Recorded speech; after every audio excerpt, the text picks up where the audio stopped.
বাড়ির প্রথম সরস্বতী পুজো বলে কথা, একটু স্পেশাল তো হবেই। পুজোর দুদিন আগেই কিন্তু আমি আর বিশ্বজিৎ বেরিয়ে পড়েছিলাম ঠাকুর কেনার জন্য, কারণ এইবার পুজো পড়েছিল বুধবার, আর বুধবার আগের দিন ছিল মঙ্গলবার। তো মঙ্গলবার দিন তো ঠাকুর আনতে পারবো না, সেই কারণে কিন্তু সোমবারই চলে গেছে। ফাইনালি কিন্তু চলে এসেছে এবার ঠাকুর কিনতে। আর এখানে জাস্ট দেখো ঠাকুরগুলো এত সুন্দর সুন্দর, মুখগুলো তো এত সুন্দর, কি বলবো।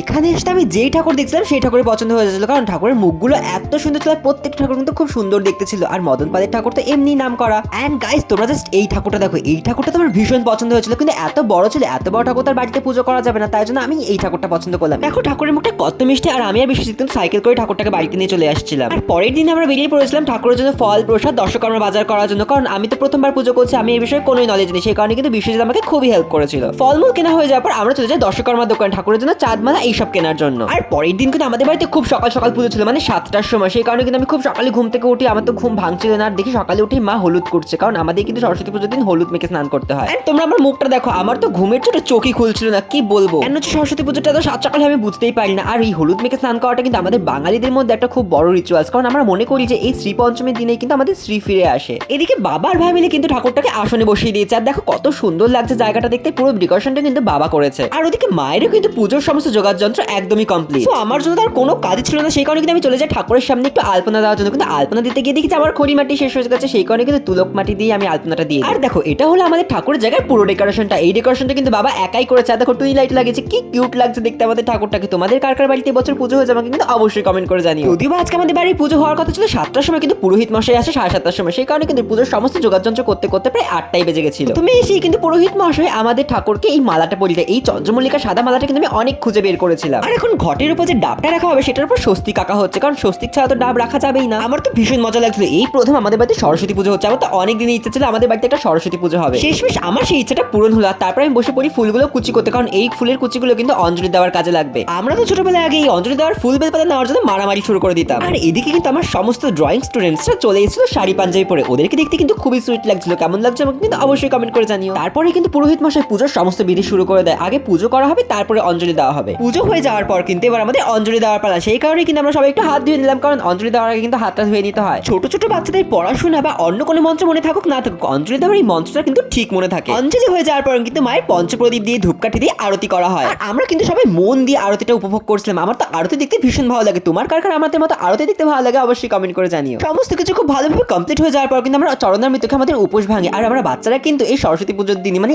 একটা দিনে উপোস করে থাকি। যদিও আমি এখন আর বাচ্চা নেই, তবু আমিও কিন্তু উপোস করে থাকতে পারি না। তারপরে সব বাচ্চাগুলো আমার কাছে বায়না করে যে দাদা আমাদের প্রচন্ড খিদে পেয়ে গেছে। সত্যি বাচ্চারা কি এতক্ষণ উপোস করে থাকতে পারে? সেই কারণে কিন্তু ওদেরকে সবাইকে প্লেটে করে পুজোর প্রসাদ দিয়ে নিজেও একটুখানি প্রসাদ খেলাম, কারণ আমার প্রচন্ড খিদে পেয়েছে। তোমাদের এই ব্লগটা কেমন লাগলো আমাকে কিন্তু অবশ্যই কমেন্ট করে জানিও। আজকের জন্য টাটা, দেখা হচ্ছে অন্য ভিডিওতে।